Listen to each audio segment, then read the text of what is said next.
सर्दियों के लड्डू सिर्फ एक मिठाई नहीं बल्कि हेल्थ और एनर्जी का खजाना होता है। तो आज मैं आप लोगों के साथ उसी खजाने की रेसिपी शेयर कर रही हूँ। आप अगर प्रोटीन की तलाश में तो ये लड्डू सिर्फ आपके लिए होने वाले हैं। अगर आपकी भी हड्डियां कमजोर है और मांसपेशियों में खिंचाव आता है तो सुबह शाम एक लड्डू खा लो और ये बहुत ही फायदेमंद होते हैं। पारंपरिक रूप से इन्हें खाने के लिए सर्दियों में ही सलाह दी जाती है। ये उड़द दाल के लड्डू शुद्ध देसी घी में बनाए जाते हैं। ये लड्डू गुड़ और चीनी से भी आप बना सकते हो, लेकिन इसका स्वाद इतना अच्छा होता है कि इसे ना बार बार आप खाना पसंद करोगे। इस लड्डू की खुशबू इतनी अच्छी आती है कि आप खुशबू देख के आप इसके दीवाने हो जाओगे, क्योंकि लड्डू बनते ही ऐसे और इसमें कई प्रकार के ऐसे चीज़ें डाले जाते हैं जो लड्डू का स्वाद कई गुना बढ़ा देते हैं। तो सबसे पहले हमें क्या करेंगे, हम लेंगे देसी घी गाय का। एक कढ़ाई में पहले घी को डाल देते हैं। उसमें हमें क्या करना होगा, अब हमें ना बादाम को अच्छे से फ्राई करना है। फ्राई में इसलिए करें क्योंकि पहले के ज़माने के लोग क्या करते थे कि बादाम को बिल्कुल फ्राई नहीं करते थे, ऐसे ही डाल देते थे और बच्चे खाते नहीं थे। लेकिन बच्चों को अगर खिलाना हो तो थोड़ी खुशबू एकदम अच्छी सी टेस्टी खुशबू आए तो बच्चों खाना पसंद करेंगे। तो इसलिए हमने अच्छे से बादाम को रोस्ट किया है। इससे क्या होगा, इसकी खुशबू और भी बढ़ जाएगी और इसका आप दीवाने हो जाओ, क्योंकि बहुत टेस्टी लड्डू बन के तैयार हो जाएंगे। इसकी बादाम और जितने भी ड्राई फ्रूट हम अच्छे से रोस्ट करते हैं ना, उसकी खुशबू इतनी अच्छी आती है कि लड्डू कोई खाता हो और दूर से इसकी खुशबू आ जाती है कि वाह क्या खा रहे, इतनी अच्छी खुशबू आ रही। तो बच्चों को खिलाना है तो कुछ तो ऐसी ट्रिक हमें करनी पड़ेगी, बच्चे ना आसानी से खा पाएंगे। उड़द दाल के लड्डू तो सभी बनाते हैं, लेकिन आज हम बनाएंगे एकदम सरल और सही तरीके से लड्डू बनाएंगे। अगर आपको भुना हुआ नहीं पसंद है ड्राई फ्रूट तो आप इसे ऐसे ही डाल सकते हो, लेकिन भुने हुए डालते तो इसका स्वाद कई गुना बढ़ जाता है। अभी मैं इसमें डाली उसी घी में उड़द का आटा और साथ ही इसमें डालेंगे थोड़ा सा सिंघाड़े का आटा। इससे क्या होगा, हमारे शरीर में फुल एनर्जी मिलेगी और इसे मैं अच्छे से भून के तैयार करना है। आटे को जितना भूनोगे उतने लड्डू स्वादिष्ट बनेंगे। खास तौर पर इसे कैसे भूनना मैं आपको वो भी बताऊंगी। इसे हमें एकदम लो फ्लेम पे भूनना है। जैसे कि घी की क्वांटिटी आपको कम लगे, थोड़ा इसमें घी आप और ऐड कीजिए और अच्छे से इसे भूनते जाइए।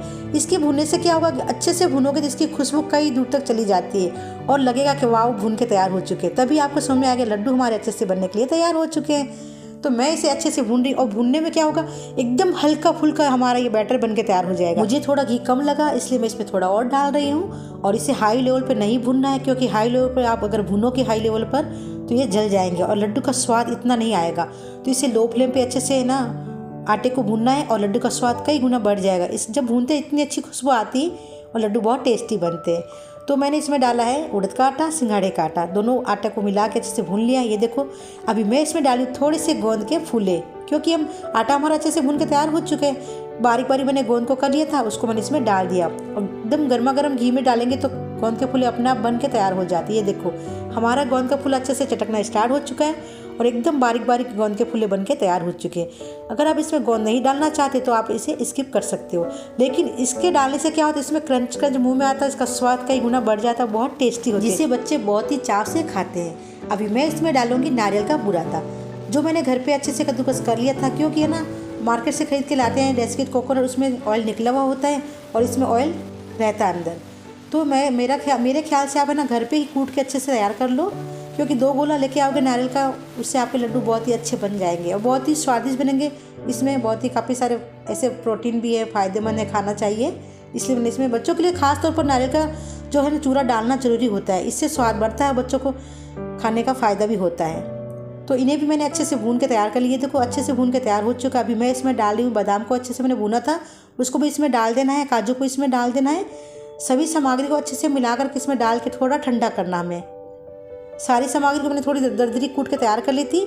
अभी मैं इसमें डाली थोड़ी सी चीनी, क्योंकि अपने स्वाद के अकॉर्डिंग आप चाहो तो गुड़ में बना सकते हो, आप चाहो तो इसे चीनी में भी बना सकते हो, लेकिन मैं ये लड्डू बना रही हूँ जो आता है ना बूरा चीनी का, उससे बना रही हूँ। चीनी का बूरा भी बहुत ही अच्छा होता है, आप चाहो तो बूरा घर पे बनाओ या फिर मार्केट से खरीद के लाओ, लेकिन मैंने चीनी का बूरा मार्केट से खरीद के लेके आई थी और हमारे लड्डू इतने अच्छे बने, बहुत ही टेस्टी बने, बहुत ही हेल्दी भी है। आप भी अपने घर पे बना के ट्राई ज़रूर करना और मुझे कमेंट करके ज़रूर बताना कि आपको मेरी रेसिपी कैसी लगी। आप अपने घर पे कितना मीठा कम ज़्यादा खाते हो उसके हिसाब से डालिएगा चीनी, और गुड़ डालोगे तो और भी अच्छा है, गुड़ से भी बहुत टेस्टी लड्डू बनते हैं। लेकिन इस बार मेरे बच्चे कह रहे मम्मी बूरे से हमारे लिए लड्डू बनाओ, तो इस बार मैं चीनी का बूरा डाल रही हूँ। चीनी का बूरा भी बहुत टेस्टी होता है, बहुत ही फायदेमंद होता है, क्योंकि उस बूरे को भी अच्छे से बनाना पड़ता है।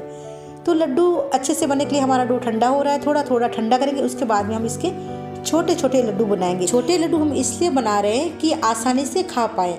अगर हम बड़े बनाएंगे तो आधा हमें रखना पड़ेगा, पूरा भाता तो नहीं है लड्डू, है ना। तो छोटे लड्डू छोटे ही बनाने एकदम। अभी मैं इसमें डालूंगी गुलाब की पंखुड़ियाँ, क्योंकि मेरे बच्चों को गुलाब की पंखुड़ी बहुत ही ज़्यादा पसंद है। वो कहते हैं मम्मा मेरे लिए लड्डू बनाओ तो गुलाब की पंखुड़ी जरूर डालना। वो तो अक्सर मिठाई कुछ भी बनाओ उसमें गुलाब की पंखुड़ियाँ डलाते ही हैं, फिर उनको बहुत ज़्यादा पसंद जो है। और गुलाब की पंखुड़ियाँ तो खानी चाहिए क्योंकि बहुत ही फ़ायदेमंद होती है। तो लड्डू है ना अच्छे से देखो एकदम लच्छेदार हमारा ये जो डो बन के तैयार हो चुका है, एकदम दानेदार, इतना अच्छा बना है, इसकी खुशबू बहुत अच्छी आ रही है। फुल एनर्जी के साथ हमारे लड्डू बन के तैयार हो चुकी है, देखो ना आपको दिखाई दे रहा है बहुत ही अच्छा। इसमें मैंने घी की मात्रा भी बहुत ज़्यादा डाली, ज़्यादा गीला भी नहीं किया, ज़्यादा टाइट भी नहीं। लड्डू एकदम सॉफ्ट बन के तैयार हो जाएंगे। जिसके मुंह में दांत नहीं वो भी इसी लड्डू को खा पाएंगे। बहुत ही टेस्टी लड्डू है, एकदम क्वांटिटी से छोटे छोटे लड्डू बनाने, एकदम छोटे पीस बनाओगे आसानी से खा पाओगे। सर्दियों का सुपर फूड पारंपरिक उड़द दाल के लड्डू बनाने का तरीका आपको कैसा लगा मुझे कमेंट करके जरूर बताना। सेहत से भरपूर उड़द दाल के लड्डू टेस्टी होते हैं, हमारे इम्यूनिटी सिस्टम को मजबूत बनाते हैं, जोड़ों के दर्द को छुटकारा देते हैं। सभी दालों में उड़द दाल को प्रोटीन का सबसे अच्छा स्रोत माना जाता है, जिसे खाने से आपको तुरंत ही ऊर्जा मिलती है और एक लड्डू खाने से आपका पेट दिन भर भरा भरा रहता है। अगर आपको मेरी रेसिपी पसंद आई हो तो वीडियो को लाइक कर देना। आप मेरे चैनल पे नए हो तो चैनल को सब्सक्राइब जरूर कर देना। ऐसे ही अच्छे से वीडियो के साथ मिलेंगे। राधे राधे।